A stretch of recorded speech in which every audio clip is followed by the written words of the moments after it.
I suppose that by the time you think of making the brooder, you already have the shelter where you're going to rear the birds from. A brooder is an enclosed space where young chicks or day-old chicks are taken care of. In the brooder, most of the conditions are controlled. For example, ventilation, you have to control that the temperature, the feeds, the water, everything has to be controlled to ensure that the birds survive and grow healthy.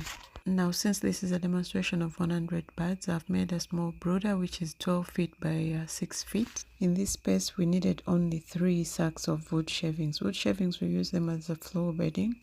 After spreading them out, we have to disinfect. In this case, we have used Virokill.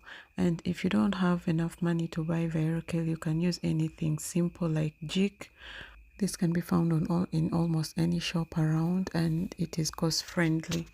You have to disinfect it thoroughly and leave the room to rest for at least a week before the birds arrive.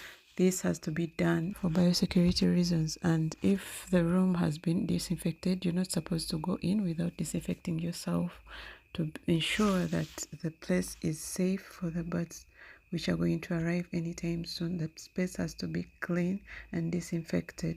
The other reason for disinfecting the room early is that in case there were some insects or mites that came along with the wood shavings, disinfecting and closing off the room helps to eliminate all these problems, all the insects, which would later be a problem when the chicks have arrived.